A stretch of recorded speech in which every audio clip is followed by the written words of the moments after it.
दोस्तों upcoming episodes के अंदर में हमारा ग्रीड वर्सेस वांगलिन होने वाला है एंड ये काफ़ी लंबा चौड़ा बैटल था क्योंकि इस दौरान हम लोगों का ग्रीड जिसकी कल्टीवेशन इल्यूजनरी yin में नहीं है बल्कि सिर्फ और सिर्फ लेट एसिडेंट पर है, उसके बावजूद भी ये दो अर्ली एसिडेंट के कल्टीवेटर्स के साथ में अकेला नहीं पड़ता है। हाँ, यहाँ पर दो कल्टीवेटर्स थे जिनमें से एक हमारा वांगलिन था एंड दूसरा हम लोग का चेन लॉन्ग, वही लिंग त्यान हो का डिसाइपल।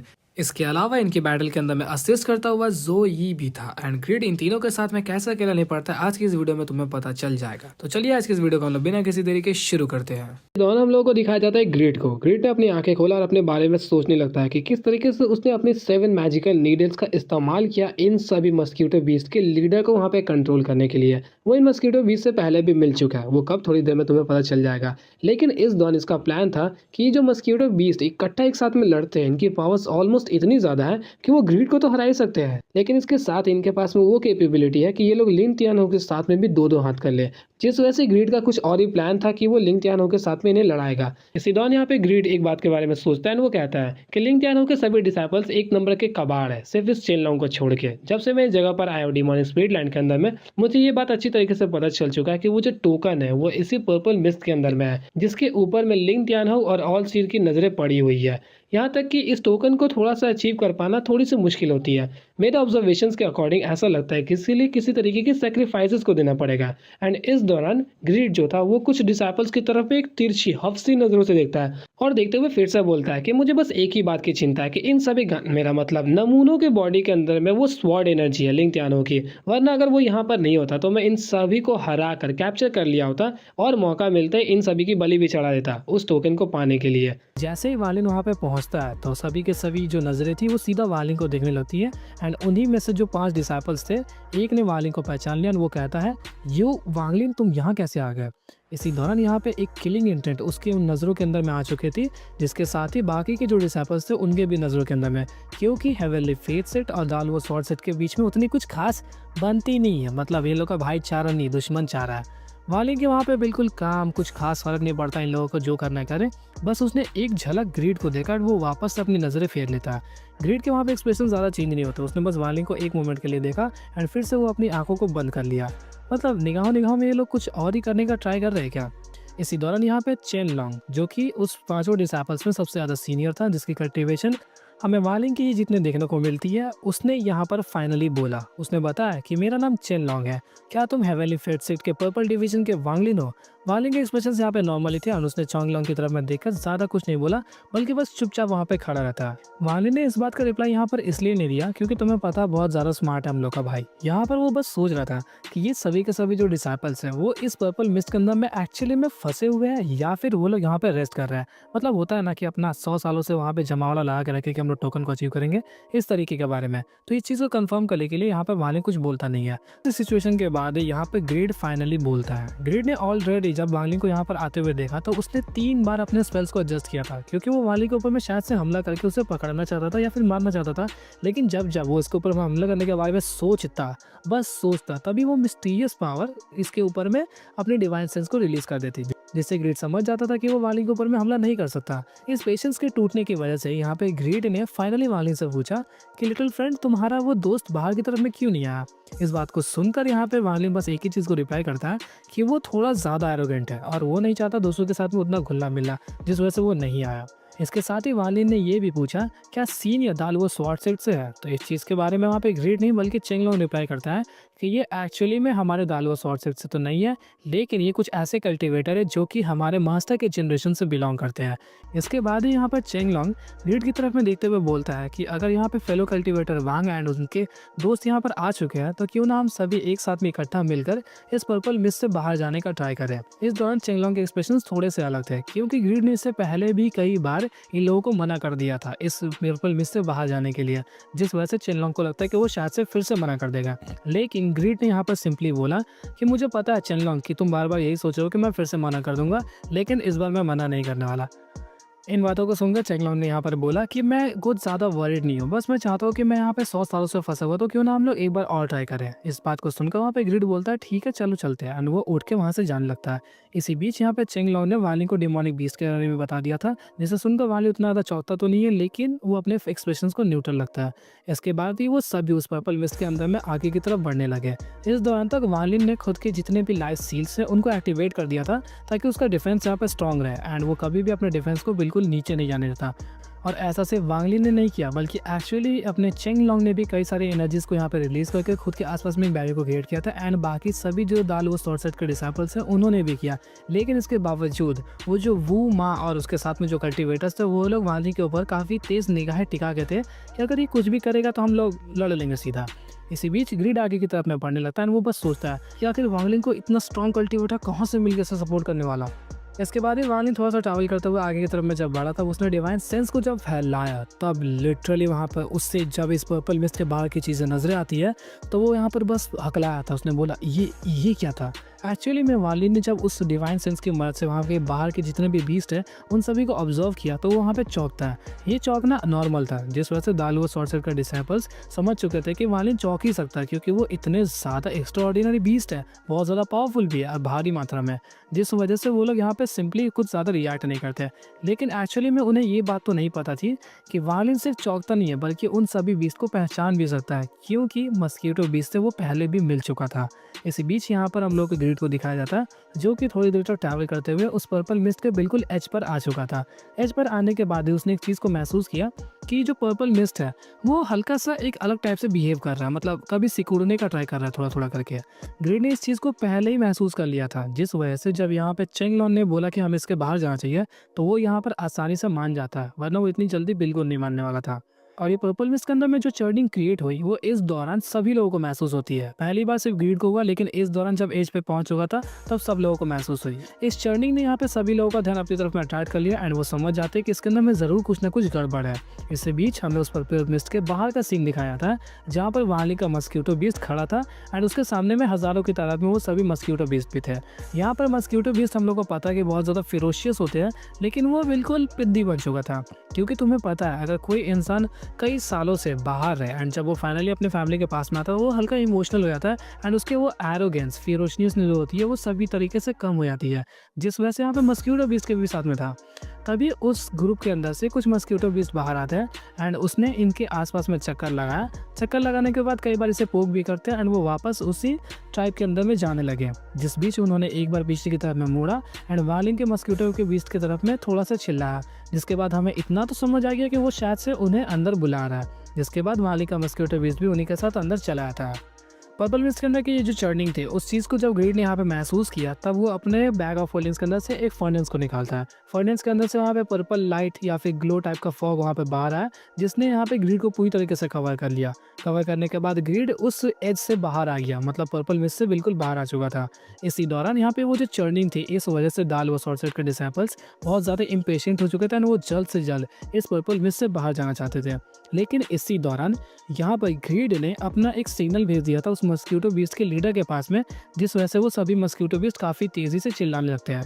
इन आवाज़ों को सुनकर दालवो स्वॉर्ड सेट के जितने भी डिसाइपल्स थे वो लोग बहुत ज़्यादा पैनिक हो गए एंड जल्दी से बाहर आने लगे। लेकिन जब तक वो लोग बाहर आने का ट्राई करते तब तक उन्हें ग्रीड की हंसी यहाँ पर सुनाई देती है।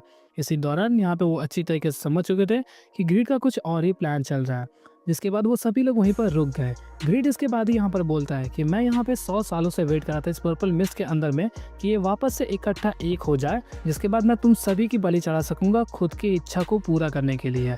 यहाँ पर हमें पता चलता है कि जो पर्पल मिस्ट वो धीरे धीरे कॉन्ट्रैक्ट हो रहा है एक सर्टेन पॉइंट की तरफ में, जिसके बाद ही यहाँ पर वांग लिन की आंखें जो थी वो पूरी तरीके से चेंज हो गई इन बातों को सुनकर एंड उसी दौरान जोई की आवाज़ वांग लिन के कानों में गूंजने लगती है।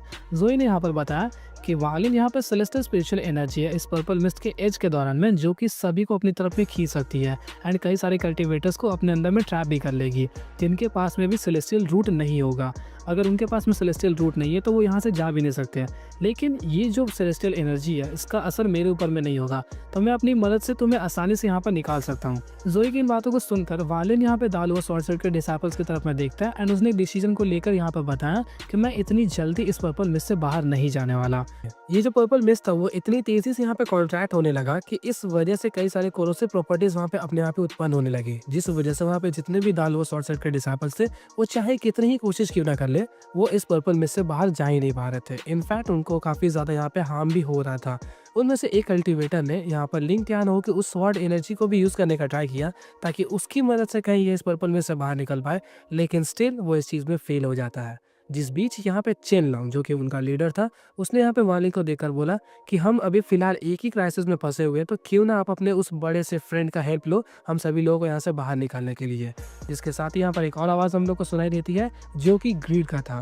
ग्रीड ने यहाँ पर वाली को देखकर बोला कि बच्चे, मुझे कोई भी इरादा नहीं था कि मैं तुम्हें अभी मार दूं, लेकिन तुम खुद पर खुद ही इस मामले में फंस चुके हो, तो अब तुम्हें भी मरना होगा। मार्लिन ने ग्रीड की इन बातों का कोई भी रिप्लाई नहीं दिया, बल्कि वो देख रहा था कि किस तरीके से ये जो पर्पल मिस्ट है काफी तेजी से कॉन्ट्रैक्ट हो रहा है, जिस वजह से वहाँ पे कई सारी प्रॉब्लम्स भी आ रही है। इसी बीच यहाँ पे वो जो चेन लॉन्ग था उसने बोला कि फेलो कल्टीवेटर वांग प्लीज इस बारे में कुछ सोचिए। जिसके साथ ही फाइनली हमारे वार्लिन ने रिप्लाई करते हुए बोला कि फिलहाल मैं खुद को बचाने की पोजीशन में भी नहीं हूँ, तो मैं आप लोगों की मदद कैसे कर सकता हूँ, मुझे माफ करिएगा। एंड ऐसा कहने के साथ ही वो उस पर्पल मिस्ट के अंदर में सडनली गायब हो जाता है। जब वो गायब हुआ उस दौरान ही जोई का वो जो सेलेस्टियल स्वॉर्ड था उसने वार्लिन के आसपास में चक्कर लगाना शुरू कर दिया, जिस वजह से वो जो पर्पल मिस्ट था उसका ज्यादा इफेक्ट हम लोग के वार्लिन के ऊपर में नजर नहीं आता। इसी बीच यहाँ पे चेन लॉन्ग बस गुस्सा होकर रह जाता है, क्योंकि उसे पता था कि यहाँ पे जो हेवनली फेथ सेट के डिसाइपल्स है और दालुआ सॉर्ड सेट के डिसाइपल्स ये बिल्कुल आग और पानी की तरह, ये कभी भी एक साथ में काम नहीं कर सकते। जिसके साथ ही यहाँ पे चेन लॉन्ग सोचने लगता है कि मैं किसी और को तो यहाँ पे ब्लेम नहीं कर सकता, हमने अगर ग्रीड का गेस्ट पहले ही रिबिलियन यहाँ पे क्रिएट कर दिया होता तो शायद से हम इस सिचुएशन में नहीं फंसते। जिसके साथ ही वो एक चीज़ को यहाँ पर सोचने लगा कि ग्रीड जो है वो उसके मास्टर के जनरेशन से बिलोंग करता है, मतलब उसके पास में पावर्स और एक्सपीरियंस बहुत ज़्यादा है। जिसके साथ ही अगर ये सभी लोग यहाँ पे एक साथ मिलकर लड़ भी लेते अपने मास्टर के स्वॉर्ड एनर्जी के साथ भी, तो फिर भी उसके सक्सेस चांसेस बहुत कम ही थे, क्योंकि ग्रीड के पास में जो एक्सपीरियंस है उसे ऑलरेडी पता होगा कि ये लिंक याओ के स्वॉर्ड एनर्जी के साथ में किस तरीके से डील करना है। और अगर यहाँ पे ये सभी डिसाइपल्स फेल हो जाते तो वहाँ पर ग्रीड डायरेक्टली इन सभी लोगों को मार देता, जिस वजह से चेन लॉन्ग इतनी भारी कीमत तो नहीं चुकाने को तैयार था सिर्फ एक छोटी सी रेबेलियन के लिए। जिस वजह से उसने सोचा कि हम उतना दिनों तक वेट करेंगे जब तक ये पर्पल मिस्ट यहाँ से गायब नहीं हो जाता। लेकिन आज देखो फिर से उन लोगों को उन्हीं सिचुएशन में फंसना पड़ा है जहाँ पर सभी के सभी डिसाइपल्स की जान खतरे में है। इसी दौरान वो जो पर्पल मिस्ट थी उसके एजेस की तरफ में इसकी पावर्स और भी ज्यादा बढ़ती जा रही थी, एंड यही कारण था कि वो जो सभी डिसाइपल्स थे वो इसके सेंटर की तरफ में इकट्ठा होते जा रहे थे। इसी दौरान हम लोग को वार्लिन का सीन दिखाया जाता है जहाँ पर जोई वार्लिन से कह रहा था कि अगर अभी इस दौरान हम लोग यहाँ से नहीं निकले तो फिर फ्यूचर में निकलना हमारे लिए बिल्कुल भी पॉसिबल नहीं हो पाएगा, मेरी एबिलिटीज के साथ में भी। इस चीज़ को सुनकर वहाँ पे वार्लिन बोलता है कि बस कुछ देर और। यहाँ पर वार्लिन के दिमाग में कुछ और ही प्लान चल रहा था। एक्चुअली में उसे यहाँ पे सिर्फ एक ही चीज़ नज़र आ रहा है, वो है 5 डिसाइपल्स, 4 लिंग त्यानो के स्वॉर्ड एनर्जीज और 5 ट्रेजर स्वॉर्ड्स। तो वो इन चीज़ों को ऐसे कैसे जाने दे सकता है, जिस वजह से उसका दिमाग में कुछ और ही प्लान था इन सभी चीज़ों को छीनने के रिगार्डिंग। तभी हम लोगों के चेंग लॉन्ग को वहाँ पे दिखाया जाता है। चेंग लॉन्ग वहाँ पे काफ़ी ज़्यादा निराश था, वो बस सोच रहा था कि वो करे क्या। तभी सडनली उसने अपनी आंखें यहाँ पर बंद की, एंड जब वो अपनी आंखें खोलता तब वो कहता है, जूनियर अप्रेंटिस ब्रदर्स मुझे माफ़ करना, मैं बिल्कुल भी काम का नहीं हूँ। एंड ऐसा कहने के साथ ही उसने अपने दोनों आईब्रोज के बीच में टच किया, एंड वहाँ से एक रे ऑफ रेड लाइट निकलती है जो कि एक्चुअली में लिंग त्यानो की स्वॉर्ड एनर्जी ही थी, लेकिन ये उनसे कई गुना ज़्यादा पावरफुल थी जो कि नॉर्मल डिसाइपल्स के पास में था। ये स्वॉर्ड एनर्जी एक्चुअली में इतना ज़्यादा पावरफुल इसलिए है क्योंकि लिंग त्यानो ने जब 4 छोटे छोटे स्मॉल वर्ल्ड्स को अपने ट्रेजर स्वॉर्ड्स के अंदर में रिफाइन कर दिया था खुद की सोल के अंदर में, तब उस दौरान ये स्वॉर्ड एनर्जी क्रिएट हुई थी, जिस वजह से इसका कलर, पावर्स और सभी चीज़ें उन सभी नॉर्मल स्वॉर्ड एनर्जीज के मुकाबले कई गुना ज़्यादा पावरफुल थी। एंड वो जो सभी के सभी नॉर्मल स्वॉर्ड एनर्जीज है उसे लिंग त्यानो ने किसी तरीके से रिफाइन नहीं किया, बल्कि बस एक हाथ घुमाने की वजह से क्रिएट कर दिया था। तो तुम लोग इससे अंदाज़ा लगा सकते हो कि लिंग त्यानो जैसे पावरफुल कल्टिवेटर्स किसी चीज़ को रिफाइन करे एंड कैजुअली क्रिएट करे, उनके बीच में कितना ज़्यादा गैप हो सकता है। जिसके बाद ही ये जो स्वॉर्ड एनर्जी थी वो बाहर आती है एंड उसने चेंग लॉन्ग को पूरी तरीके से घेर लिया। घेरने के बाद ही यहाँ पर हम लोग का चेन लॉन्ग काफ़ी तेज़ी से उस पर्पल मिस्ट के अंदर में एंटर कर जाता है। जैसे ही वो उसके कॉन्टैक्ट में आया तो वहाँ पे काफ़ी तेज़ फ्रिक्शन क्रिएट हो गया, जिस वजह से चेन लॉन्ग जब उसके अंदर में ट्रैवल कर रहा था तब मानो ऐसा लग रहा था जैसे उसके आसपास में आग जल रही हो। ये जो छोटी सी ओपनिंग क्रिएट हुई इसकी स्वॉर्ड एनर्जी की मदद से ये काफ़ी तेज़ी से चेन लॉन्ग को बाहर की तरफ में ले जाती है। जब ये पूरी तरीके से बाहर पहुंचा तो वो जो ओपनिंग थी अपने आप ही बंद हो गई, लेकिन चेन लॉन्ग के डिसीजन की वजह से उसके ताल व स्वॉर्ड सेट के जितने भी डिसाइपल्स थे वो और भी ज़्यादा खतरे में फंस चुके थे, क्योंकि जब चेन लॉन्ग ने इस स्वॉर्ड एनर्जी को बाहर निकाला तब वो जो पर्पल मिस्ट कॉन्ट्रैक्ट हो रहा था वो थोड़ा सा स्लो हो गया काफ़ी ज़्यादा। इस चीज़ को यहाँ पे ग्रीड ने भी नोटिस किया था, लेकिन चेन लॉन्ग जैसे ही उस स्वॉर्ड एनर्जी को लेकर बाहर आया था तब उसका जो कॉन्ट्रैक्शन था और भी ज़्यादा तेज़ हो गया। मतलब इसके अंदर में जितने भी डिसाइपल्स फंसे थे उनके ऊपर में खतरा बढ़ चुका था। और ऐसा बिल्कुल भी नहीं था कि चेन लॉन्ग अपनी सभी के सभी जूनियर अप्रेंटिस ब्रदर का यहाँ पे बलि देकर बाहर जाना चाहता था। एक्चुअली में वो चाहता था कि किसी को अपने साथ में ले जा पाए, लेकिन उसने ऑलरेडी कैलकुलेट कर रखा था कि अगर वो एक को भी अपने साथ ले जाता तो उसका वो जो ट्रेसपास है ये पूरी तरीके से सक्सेसफुल नहीं होता, जिस वजह से उसे यहाँ पे सभी के सभी डिसाइपल्स को छोड़ के जाना पड़ता है। चेन लॉन्ग की सर्कल को देखकर वहाँ पे जितने भी दाल व स्वॉर्ड सेट के बाकी के बचे हुए डिसाइपल्स थे वो लोग बहुत ज़्यादा ही दुखी हो गए। लेकिन वहाँ पे वूमा, वही कल्टिवेटर जिसने वालिन के साथ पहले लफड़ा किया था, वो यहाँ पर कहता है कि दुखी होने का कोई फ़ायदा नहीं है क्योंकि सिचुएशन अब ऐसी हो ही चुकी है। तो मैं चाहता हूँ कि तुम तीनों मेरी मदद करो उस वालिन को मारने के लिए। मुझे पता है कि वो वालिन अभी भी इस पर्पल मिस्ट के अंदर में है, तो मैं चाहता हूँ कि अगर हम लोग यहाँ पे मर भी जाए तो हम उससे पहले उसे मार दें, ताकि मरने के बावजूद भी हमारे पास में कोई रिग्रेट्स ना रहे। ऐसा सुनने के बाद वो सभी डिसाइपल्स ने अपने किलिंग इंटेंट को वहाँ पर रिलीज कर दिया, जिसका सिंपली एक ही मतलब था कि अगर वो यहाँ पर मरने भी वाले हैं तो हेवनली फ्लीट सेट के जो भी डिसाइपल्स हैं वो उन्हें जिंदा नहीं छोड़ेंगे। जिसके बाद वो वहाँ पे बिल्कुल तैयार थे लड़ने के लिए। इसी बीच हम लोग के वापस से वालिन को दिखाया जाता है एंड उसके माइंड में वापस से हमारे जोई ने बोला कि अगर हम लोग अभी यहाँ से नहीं निकले तो बहुत ज़्यादा पॉसिबिलिटीज़ है कि हम फ्यूचर में भी नहीं निकल पाएंगे, तो मेरी बात सुनो और यहाँ से निकलो। तो यहाँ पर वालिन ने एक ही चीज़ रिप्लाई किया कि सीनियर जोई, आप अपने डिवाइन सेंस की हेल्प से मुझे इन चारों कल्टिवेटर्स के ऊपर में लॉक करने का एक्सेस दे दो। मतलब वहाँ पे बाकी सभी के डिवाइन सेंस तो उतनी काम नहीं कर रही थी, लेकिन जोई का कर रहा था, जिस वजह से वालिन ने जोई के डिवाइन सेंस को वहाँ पे उधार लिया उन सभी के ऊपर में निशाना साधने के लिए। जोई ने यहाँ पे वालिन को अपना एक्सेस तो दे दिया, लेकिन इसके साथ ही उसने बोला कि वालिन अगर 10 मिनट्स ऑफ टाइम के अंदर में तुम अगर यहाँ से नहीं निकले तो मैं तुम्हें जोर ज़बरदस्ती बाहर निकाल दूंगा। एंड इस बात को सुनकर वालिन ने कुछ तो रिप्लाई नहीं किया, लेकिन वो जोई के डिवाइन सेंस से एक कल्टिवेटर के ऊपर में लॉक कर देता है। एंड ये जो कल्टिवेटर था वो दाल व स्वॉर्ड सेट का सबसे वीकेस्ट कल्टिवेटर था, जो कि एक्चुअली में मिड सोल ट्रांसफॉर्मेशन पर रहता है। वालिन एकदम उसके पास में अचानक से पहुंचा एंड उसे ऐसा फील होता है जैसे कि कोई हवा उसके पास में बह रही हो। एंड जैसे ही वो हवा कोल्ड हुई उसी बीच उसका सर धड़ से अलग हो गया।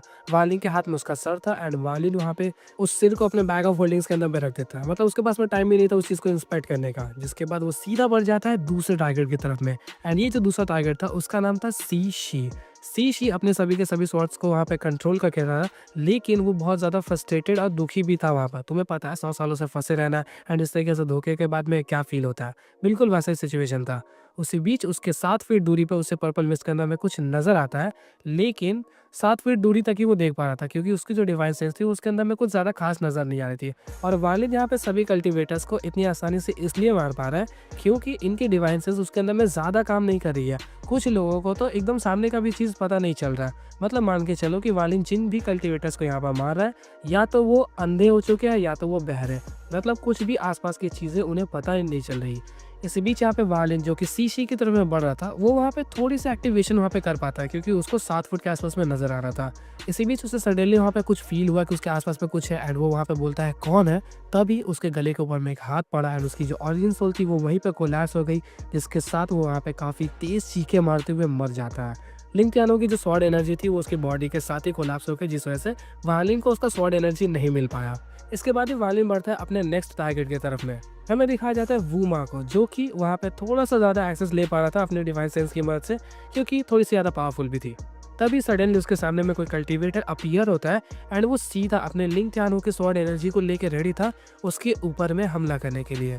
तभी सडनली उसके सामने से आवाज़ आती है कि सीनियर अप्रेंटिस ब्रदर ये मैं हूँ शू गो। एंड जैसे उसने अपनी स्वॉर्ड एनर्जी को वहाँ पे विड्रॉ किया, मतलब अटैक को थोड़ी देर के लिए रोका, तभी उसी दौरान उसके फोरहेड के ऊपर में किसी उंगली ने टच किया एंड उसकी आंखें वहाँ पे फूल जाती है एंड अचानक से ब्लास्ट हो गया।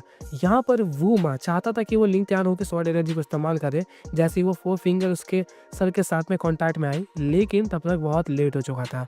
जैसे ही वो वहाँ पर मारा तो वांगलिन ने उसके स्वॉर्ड एनर्जी को भी ऑब्जॉर्व कर लिया और उसकी बॉडी को भी वहीं पे फेंक दिया। इसी बीच यहाँ पे ये जो 10 मिनट्स ऑफ टाइम थी वो खत्म हो चुकी थी, जिस वजह से ज़ोई कहता है कि बस अब समय खत्म हो चुका है एंड उसने ज़बरदस्ती वांगलिन को बाहर की तरफ में निकाल दिया। वांगलिन यहाँ पे बस एक ही चीज़ सोच रहा था कि एक बचा रह गया साला, वरना मैं उसे भी मार देता। यहाँ पर हमें एक नरेशन के जरिए बताया जाता है कि किस तरीके से वांगलिन सिर्फ 10 सेकंड के अंदर में इन सभी डिसाइपल्स को हराने में पॉसिबल हो पाया। सिर्फ और सिर्फ उसके पीछे रीजन था उनका फ्रस्ट्रेशन। वो लोग 100 सालों से इसके अंदर में फंसे हुए हैं, उनका जो दिमाग है वो उतना ज़्यादा काम नहीं कर रहा एंड जैसे ही चेन लोग उन्हें छोड़ के चला जाता है वो और भी ज़्यादा इनसिक्योर हो गया, उन्हें समझ नहीं आता कि वो करे क्या। जिस बीच उनका दिमाग उतना काम तो नहीं कर रहा और तो और उनकी डिवाइन सेंस भी, जिस वजह से वो इस पर्पल मिस्ट का फ़ायदा उठाकर वांगलिन ने ज़ोई के डिवाइन सेंस की मदद से उसे आसानी से मार दिया। ये चीज़ हम लोगों को यहाँ पे डिस्क्राइब मिलती है कि अगर वांगलिन डायरेक्टली उन चारों डिसाइपल्स को फेस कर रहा होता तो उसे प्रॉब्लम्स यहाँ पे आ सकती थी। ऐसा नहीं था कि वांगलिन इन चारों को हरा नहीं सकता या फिर इनसे डरता है। एक्चुअली में उनके पास में जो लिंग त्यानों की स्वॉर्ड एनर्जी थी, वांगलिन उनसे थोड़ा सा प्रॉब्लम्स फेस कर सकता था, क्योंकि तुम्हें पता है वो कितना ही ज़्यादा पावरफुल है। और यहाँ पर वांगलिन ने अभी अभी जो किया था इसे देखकर ज़ोई बिल्कुल शॉक में जा चुका था, क्योंकि वांगलिन को ऑलरेडी आता था कि कितना ज़्यादा कमीना है, लेकिन जिस तरीके से उसने 10 सेकंड के अंदर में इन सभी को निपटा दिया, वो बस सोचता है भाई ये कुछ अलग लेवल पे जा चुका है। इसके साथ ही हम लोग को वापस से यहाँ पे चेनलॉन्ग का सीन दिखाया गया, जो कि पर्पल मिस्ट के बाहर में था, लेकिन उसके आसपास में कई सारे पावरफुल मस्क्यूटो बीस्ट उसे घेरे खड़े थे। चेनलॉन्ग यहाँ पे ग्रीड की तरफ में देखता है, क्योंकि ग्रीड भी उसी मस्क्यूटो बीस्ट के झुंड से थोड़ी दूरी पर खड़ा था। क्यों खड़ा था मैं बाद में बता दूंगा। चेनलॉन्ग यहाँ पे ग्रीड की तरफ में देखकर बस बोलता है कि मैं बस देखना चाहता हूँ कि जब मेरे मास्टर यहाँ पर आएंगे तो तुम क्या एक्सप्लेनेशन देते हो। इसी बीच हम लोग का ग्रीड उस मस्क्यूटो बीस्ट से थोड़ी सी दूरी पर इसलिए खड़ा था क्योंकि एक्चुअली में वो भले ही मस्क्यूटो बीस्ट के मेन लीडर को कंट्रोल कर रहा हो, लेकिन स्टिल वो इनसे डरता है। क्योंकि एक्चुअली में अगर यहाँ पे 10 भी होते, 100 भी होते, 1000 लाख 10,000 10 लाख भी होते तो वो शायद से एक टाइम के लिए इन सभी के साथ में वहाँ पर मतलब दिखाता कि हाँ मैं पावरफुल हूँ, लेकिन ये इतनी तादाद में थे कि ग्रीड गिनती तक भूल चुका था। और भले ही लीडर कंट्रोल में हो, एक बार अगर लीडर कंट्रोल से छूटा मतलब उसकी समझ रहे हो ना, वो होना बिल्कुल जायज़ थी। जिसके बाद यहाँ पे ग्रीड बोलता है कि अगर तुम्हारे मास्टर यहाँ पर आ भी गया तो मेरे पास में एक अच्छा खासा एक्सप्लेनेशन होगा उन्हें बताने के लिए कि इस दौरान हुआ क्या। जिसके बाद ही यहाँ पे सडनली जब वांगलिन पर्पल मिस्ट से बाहर आया तो उसे देखकर यहाँ पे हम लोग का चेनलॉन्ग तो चौंक गई। इसके साथ ही हम लोगों का ग्रीड उतना ज़्यादा नहीं चौंकता, क्योंकि उसे ऑलरेडी पता था कि ज़ोई नाम का एक कैरेक्टर उसके पास में है, जिस वजह से वो उसे बचा के निकाल सकता है। ज़ोई का दिमाग कुछ और ही चलने लगता है। उसने यहाँ पे मस्क्यूटो बीस्ट के लीडर को एक कमांड भेजा एंड वो चाहता था कि वांगलिन को यहाँ पर पकड़ ले। एक्चुअली में वो चाहता तो वांगलिन को शायद से एक झटके में यहाँ पर मार भी सकता था, लेकिन वो उसे मारना नहीं चाहता, क्योंकि वो चाहता है कि वो उसे जिंदा पकड़ ले एंड उसकी ओरिजिन सोल से पता निकाले सीतू नान का। क्योंकि ईस्ट डिमोनिक स्पिरिट सी के अंदर में एंटर करने से पहले ही उसने वांगलिन की बॉडी के अंदर से सीतू नान की ऑरा को महसूस किया था, जिस वजह से वो चाहता है कि उसे सीतू नान की रियल लोकेशन के बारे में पता चल जाए, और इसी वजह से वो वांगलिन को फिलहाल मारने का प्लान में बिल्कुल भी नहीं था। इस दौरान तक ग्रेड ने कुछ ऐसे तरीके के स्पेल का इस्तेमाल कर दिया था जिस वजह से कुछ मस्क्यूटो भी सीधा वांगलिन की तरफ में काफ़ी तेज़ी से बढ़ने लगे। इसी बीच हम लोग को अचानक से सीन दिखाया जाता है कि वो जो मस्क्यूटो बीस्ट का झुंड था उसके अंदर से एक पर्पल लाइट काफ़ी तेज़ी से वहाँ पर निकला एंड सीधा वांगलिन के पास में पहुँच गया। कि एक्चुअली में कुछ और नहीं था बल्कि हम लोग के वांगलिन का मस्क्यूटो बीस्ट था। ये जाके जब वांगलिन के साथ में अफेक्शन शो करने लगा कि किस तरीके से वो अपना मुंह बार बार वांगलिन की बॉडी के ऊपर में रगड़ रहा था, इस चीज़ को देखकर वो जो मस्क्यूटो बीस्ट सीधा वांगलिन के ऊपर में हमला करने वाले थे वो लोग वहीं पर रुक जाते हैं, क्योंकि उन्हें थोड़ा सा शक होने लगा कि आखिर यहाँ का सीन चल क्या रहा है। इस चीज़ को देखकर यहाँ पे चेनलॉन्ग की तो आंखें फटी की फटी रह गई, लेकिन हम लोगों की ग्रीड की कुछ और ही फट गई। जिसके बाद ही ग्रीड यहाँ पे समझ नहीं पाता कि क्या करे, लेकिन उसी दौरान तक उसी झुंड के अंदर से एक बड़ा सा जायंट मस्क्यूटो बीस्ट बाहर आता है। तुम लोग को पता है कि ये कौन है? यही मस्क्यूटो बीस्ट का लीडर था। इसके माथे के ऊपर में वो 7 नीडल्स अभी भी गड़े हुए थे जो कि ग्रीड ने प्रीवियसली उसके ऊपर में इस्तेमाल किया था।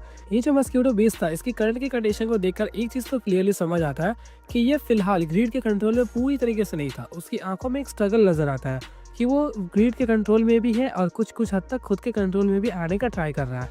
इस चीज़ को देखकर वहाँ पे ग्रीड अच्छी तरीके से समझ जाता है कि वो आखिर करना क्या चाहता है, क्योंकि इस दौरान तक मस्क्यूटो बीस्ट ने ग्रीड की तरफ में देखते हुए काफ़ी तेज़ी से वहाँ पे एक दहाड़ मारा, जिसके बाद ग्रीड समझ जाता है कि ये मेरे कंट्रोल से जाने का ट्राई कर रहा है। जिस वजह से यहाँ पे ग्रीड जब चिल्लाता है तब उसके माथे के ऊपर में वो जो नीडल्स थे वो 3 इंच और भी ज़्यादा नीचे की तरफ में घुस गया, जिसके बाद उसकी आंखों के अंदर में वो जो स्ट्रगल था वो पूरी तरीके से खत्म हो गया, जिसके बाद वो एक तेज तिरछी नज़र से सीधा वार्लिंग की तरफ में घूरने लगा। इस दौरान हमें समझ आ गया कि ग्रीड ने वापस से इस पूरे बड़े मस्कीटो बीस्ट के ऊपर में कंट्रोल पा लिया। इस चीज़ को देखकर वार्लिंग का मस्कीटो बीस्ट समझ चुका था कि यहाँ की कंडीशंस बहुत ज़्यादा खराब होती जा रही है, जिस वजह से वो काफ़ी तेज़ी से वहाँ पर एकदम लाइटनिंग की स्पीड से उन सभी कंपेनियंस के पास में पहुँच गया। तुम्हें पता होगा कि प्रीवियसली हमने बोला था कि इस तरीके से वार्लिंग का मस्कीटो बीस्ट वहाँ पे कुछ मस्कीटो बीस्ट के साथ में दोस्ती बना चुका है, मतलब वो उनके कंपेनियंस बन चुके थे। वार्लिंग का मस्कीटो बीस्ट उनके पास में पहुँचता है एंड उन सभी को पीछे छोड़ता हुआ काफ़ी तेज़ी से उस बड़े से मस्कीटो बीस्ट के पीछे पहुँच गया। पहुँचने के बाद ही उसने अपना वो जो माउथ होता है उसके बॉडी के अंदर में ठूस दिया, मतलब एकदम गाड़ दिया, जिसके बाद ही उसके अंदर में जितना भी चीज़ था उन सभी चीज़ों को ऑब्जॉर्व करना स्टार्ट कर देता है। एक्चुअली में यहाँ पे वो सकिंग वाला वर्ड था कि मतलब वो उन सबकी खून को चूस रहा था वहाँ पर। इसे चूसने के बाद ही वो जो मस्कीटो बीस्ट बड़ा सा था एंड उसकी आंखों में कन्फ्यूजन नज़र आता है वो पूरी तरीके से गायब हो गया। इसके साथ ही जब हम लोग के वार्लिंग के मस्कीटो बीस्ट ने इस चीज़ को ऑब्जॉर्व कर लिया तब उसकी बॉडी के अंदर में स्लाइटली चेंजेस नहीं बल्कि काफ़ी ज़्यादा मात्रा में चेंजेस नज़र आते हैं। मतलब उसकी बॉडी के अंदर में वो जो पर्पल कलर था वो और भी ज़्यादा डेंस हो गया, वो थोड़ा सा साइज़ में भी इंक्रीज़ हो जाता है एंड उसकी बॉडी से कुछ ऐसा टाइप का ऑरा रिलीज़ हो रहा था जो कि सिर्फ उसके मस्कीटो बीस्ट वाले लोग ही फील कर पा रहे थे। मतलब एक तरीके से वो शायद से यहाँ पे अपग्रेड हो गया। इसके बाद ही जितने भी मस्कीटो बीस्ट वहाँ पे खड़े थे उन सभी की नज़रें अब फिर चुकी थी हम लोगों की ग्रीड की तरफ में। उन लोगों की आंखों के अंदर में वो डेथ ऑरा रिलीज़ हो रहा था कि जैसे वो ग्रीड को मार देंगे, ख़त्म कर देंगे पूरा। जिसके साथ ही ग्रीड ने जैसे इस चीज़ को देखा तो वो समझ चुका था कि वो यहाँ पर बिल्कुल भी नहीं टिक सकता, जिस वजह से वो जो 7 नीडल्स उस मस्कीटो बीस्ट के ऊपर में थे वो उन्हें खींच लेता है। इस दौरान तक वो मस्कीटो बीस्ट जिसके माथे के ऊपर में ये नीडल्स खड़े हुए थे वो मर चुका था, मतलब सिर्फ उसकी वहाँ पे लाश बची हुई थी। ग्रीड ने जैसे इन सभी नीडल्स को निकाला तो वो उसे लेकर दूसरी तरफ में भागना शुरू कर देता है, क्योंकि उसे अच्छी तरीके से पता था कि ये मस्कीटो बीस्ट से बच पाना बहुत ज़्यादा ही मुश्किल है एंड वो इधर में भागना शुरू कर दिया। इसी बीच चेनलोंग के आसपास में भी जितने भी मस्कीटो बीस्ट थे वो लोग भी उसे छोड़ देते हैं एंड सभी के सभी लोग ग्रीड का पीछा करने लगे। इस मौके को देखकर वार्लिन बिल्कुल भी पीछे नहीं हटता, उसने यहाँ पर अपना डिमोनिक फिंगर अटैक सीधा ग्रीड की तरफ में बढ़ा दिया। इस चीज़ को देखकर चेनलोंग भी अपने पीछे में एक बड़े से जायंट स्वॉर्ड को क्रिएट कर लेता है एंड उसने भी एक हमला सीधा ग्रीड की तरफ में छोड़ दिया। इससे पहले वांगलिन और चेनलोंग ने कभी भी कोऑपरेट नहीं किया, लेकिन उन लोगों ने इतने सालों से जो कल्टीवेट किया है इस वजह से उन्हें पता है कि कौन सी टाइमिंग सही रहती है। एक्सपीरियंस मैटर करता है, जिस वजह से इन लोगों का कोऑर्डिनेशन यहाँ पे कुछ अच्छी तरीके से बैठ जाता है। चेनलोंग के उस बड़े से स्वॉर्ड के अंदर से एक बड़ा सा ब्लैक ड्रैगन जिसके ऊपर में कुछ अलग टाइप की आंखें चमक रही थी वो सीधा ग्रीड की तरफ में बढ़ने लगती है एंड इन दोनों अटैक्स की टाइमिंग को देखकर ग्रीड भी बहुत ज़्यादा ही चौंक जाता है। ग्रीड समझ चुका था कि अगर एक बार वो इन दोनों अटैक्स के चपेट में आ गया तो वो मस्कीटो बीस्ट के बीच में फंस जाएगा और मस्कीटो बीस्ट के बीच में चले जाना यहाँ पर लगभग इम्पॉसिबल है, खुद की जान को भी बचा पाना। जिसके बाद ही उसने एक बड़े से ड्रैगन क्लॉ को वहाँ पे क्रिएट किया एंड सामने में वो जो माउंटेन था उसके ऊपर में एक अटैक कर देता है। अटैक करने के बाद ही उसके अंदर से कई सारे ग्रीन गैस वहाँ पे निकलने लगे और इन सभी ग्रीन गैस को देखकर वहाँ पे ग्रीड कहता है डेथ डिवोरर फर्स्ट स्टाइल। इसके साथ ही वो जो सभी के सभी ग्रीन गैस थे काफ़ी तेज़ी से इस जगह पे कंडेंस होने लगे एंड वो इतनी ज़्यादा भारी मात्रा में थे कि वो कंडेंस होकर एक तरीके का वाटरफॉल बन गया। मतलब उसके ऊपर से जो ग्रीन गैस थी वो पानी की तरह नीचे की तरफ में गिरने लगा। इसी दौरान ग्रीड ने अपने उस बड़े से क्लॉ का इस्तेमाल करके वो जो वाटरफॉल था उसे खींचा एंड पीछे की तरफ में फेंक दिया। मतलब पीछे में वो जो चेनलोंग का बड़ा सा ड्रैगन आ रहा था वो उसके ऊपर में जाने लगता है। जैसे ही इस ग्रीन गैस के साथ में वो बड़ा सा ब्लैक ड्रैगन कॉन्टैक्ट में आया तो वो वहाँ पर पूरी तरीके से हार गया एंड गायब हो जाता है। इस चीज़ को देखकर चेनलोंग वहाँ पे काफ़ी ज़्यादा चौंक गया। इसके साथ ही ग्रीड ने यहाँ पर बताया कि इस ओल्ड मैन ने 10,000 सालों से भी ज़्यादा कल्टीवेट किया, तो तुम जैसे बच्चे मेरे साथ में बिल्कुल भी नहीं निपट सकते। इस सिचुएशन को देख के चेनलोंग अच्छी तरीके से जानता था कि अगर ग्रीड एक बार इनके चंगुल से निकल लिया तो वो उनके लिए फ्यूचर में कई सारी प्रॉब्लम्स को क्रिएट कर सकता है। ये कह पाना मुश्किल है कि यहाँ से ग्रीड भागे या फिर लड़ेगा, लेकिन स्टिल वो उनके लिए एक बड़ी सी प्रॉब्लम था, जिस वजह से उसने यहाँ पे वार्लिन को बोला कि वार्लिन हम दोनों को बिल्कुल भी यहाँ पर होल्ड बैक नहीं करना पड़ेगा, हम दोनों एक साथ में लड़ेंगे एंड इसे जान से मार देंगे, वरना हो सकता है कि इन फ्यूचर हम दोनों यहाँ पर मर जाए। इसके साथ ही उसने अपने मुंह से यहाँ पे काफ़ी सारी ओरिजिन ब्लड को निकाला जो कि सीधा उसके उस बड़े से स्वॉर्ड के ऊपर में गिरती है।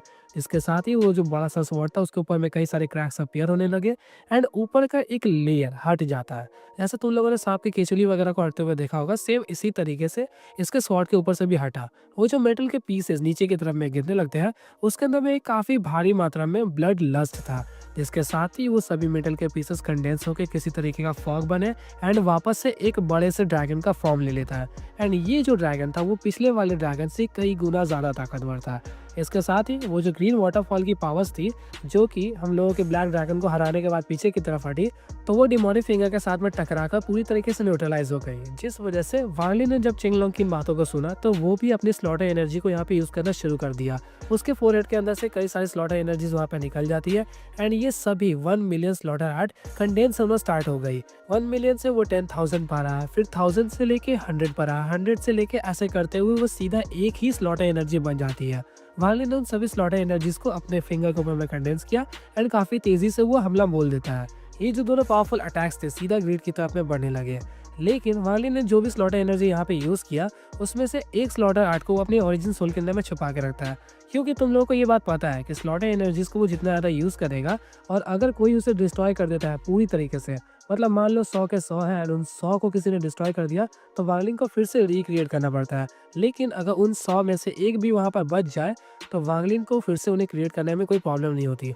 इन दोनों अटैक्स को देखकर वहाँ पे ग्रिड बहुत ज़्यादा चौंक चुका था एंड वो वहाँ पर बोलता भी है, लिंक तैयार होकर ब्रोकन स्वॉर्ड स्पिरिट और ऑल सीर का ग्रेट सेलेस्टियल स्लॉटर आर्ट, ये दोनों अटैक्स ही बहुत ज़्यादा यहाँ पे पावरफुल है, लेकिन तुम दोनों ने इस अटैक को अभी तक पूरी तरीके से मास्टरी नहीं की है, ये अभी भी इनकम्प्लीट है, जिस वजह से तुम इसकी हमले की वजह से तुम मुझे रोक नहीं सकते। इसी दौरान ग्रीड ने अपने बैग ऑफ होल्डिंग्स के अंदर से एक छोटे से माउंटेन को बाहर की तरफ में निकाला, जो कि बाहर आते ही एक बड़ा सा माउंटेन बन जाता है। यूजुअली जितना साइज होता है उतना ही। जब वो माउंटेन हम लोग को शो किया गया था तो उसके ऊपर में कई सारे रूइंस वगैरह बने हुए थे। रूइंस मतलब उसके ऊपर में कुछ पैटर्न्स, किसी तरीके के एंशिएंट स्क्रिप्चर्स वगैरह, जिस वजह से वो जो माउंटेन था वो काफ़ी ज़्यादा वहाँ पे अजीब भी नज़र आता है। इसके साथ ही ग्रीड ने उसके ऊपर में कुछ अजीब टाइप की पावर्स को यूज़ किया एंड उसकी बॉडी के अंदर से पूरे के पूरे सोल को एक्सट्रैक्ट करना शुरू कर देता है। इसके साथ ही ग्रीड ने यहाँ पर बोला, that divorce second style extract mountain soul. जिसके बाद ही वो जो पूरी की पूरी ऑरा थी वो बाहर की तरफ में आ गई एंड वो जो ओरिजिनल माउंटेन था वो पूरी तरीके से कोलैप्स हो जाता है छोटे छोटे टुकड़े के अंदर में। ये जो ऑरा उस माउंटेन की तरफ से बाहर आता है ये एक्चुअली में उस माउंटेन का ओरिजिन सोल था। ग्रीड ने उस पूरे के पूरे सोल को अपने हाथ की तरफ में लिया एंड पीछे की तरफ में धकेल देता है। ये जो ओरिजिन सोल की पावर्स थी वो इतनी ज़्यादा थी कि उसने लिटरली चेन लॉन्ग की वो जो बड़ी सी ब्लैक ड्रैगन है उसे पूरी तरीके से वहाँ पर डिसमिस कर दिया, सिर्फ प्रेशर की वजह से ही, क्योंकि वो पूरी तरीके से कॉन्टैक्ट में भी नहीं आता, उस प्रेशर से ही वो ब्लैक ड्रैगन वहाँ पर हार जाता है। इसके साथ ही हम लोगों के जब ये वांगली के सेलेस्टियल स्लॉटर आर्ट के साथ में टकराता है, मतलब प्रेशर का अटैक सेलेस्टियल स्लॉटर आर्ट के ऊपर में पूरी तरीके से काम नहीं आता, बट जब वो दोनों कॉन्टैक्ट में आते हैं तो यहाँ पर वांगली समझ चुका था कि वो पूरी तरीके से अपनी सेलेस्टियल स्लॉटर आर्ट को खो देगा। जिस वजह से उसने यहाँ पर चिल्लाया स्कैटर, जिसका मतलब कि वो जितनी भी स्लॉटर एनर्जीज कंडेंस होकर एक बन चुकी थी वो वापस से 1 मिलियन में टुकड़े टुकड़े में जा चुकी थी। जिसके बाद वो जो स्लॉटर एनर्जीज थी वो काफ़ी तेज़ी से उस माउंटेन के सोल को वहाँ पे टुकड़ों में बांटना शुरू कर देती है। लेकिन वाली ने अपने सेलेस्टियल स्लॉटर आर्ट का इस्तेमाल करके उस पूरे माउंटेन सोल को तो वहाँ पे हरा दिया था, लेकिन उसी सोल के अंदर से काफ़ी भारी मात्रा में सेलेस्टियल स्पिरिचुअल एनर्जीज रिलीज होती है, जिसने बस पलक झपकते ही वो सभी के सभी स्लॉटर एनर्जीज को हरा दिया, मतलब नष्ट कर देता है। इस चीज़ को देखकर वहाँ पे वाली बहुत ज़्यादा चौंक गया। वो बस यहाँ पे खैर मना था कि अच्छा हुआ कि उसने एक सेलेस्टियल स्लॉटर आर्ट को अपनी ओरिजिन सोल के अंदर में छुपा के रखा था, वरना उसे यहाँ पे काफ़ी भारी नुकसान हो सकता था। इस मोमेंट को देखकर वालिन एक चीज़ तो अच्छी तरीके से समझ चुका था कि ये जो सेलेस्टियल स्लॉटर एनर्जी थी वो ग्रीड से नहीं आ रही थी, बल्कि उसी माउंटेन सोल से आ रही थी। इसी बीच यहाँ पे ग्रीड ने बताया कि ये जो माउंटेन है वो एक्चुअली में एक सेलेस्टियल माउंटेन है एंड ये इसे कई हज़ारों सालों पहले पा चुका था। जब ये इसे मिला तब उसी दौरान उसने इसे सील किया एंड अपने साथ में रखा। इस तरीके के कई सारे उसके पास में ट्रेजर्स उसने ये भी बताया। इसके साथ ही यहाँ पर वो जो पर्पल वेस्ट जो कि काफ़ी तेज़ी से कंडेंस हो रहा था वो कंडेंस होकर ऑलमोस्ट 7 फीट के आसपास में आ चुका था। यहाँ पे सभी लोगों को इस बारे में नहीं पता था कि उसके अंदर में एक कल्टीवेटर अभी भी जिंदा है, जो कि दालुआ स्वॉर्ड सेट का लास्ट कल्टीवेटर था। इसके साथ ही यहाँ पे वालिंग को ही इस बारे में सिर्फ मालूम थी।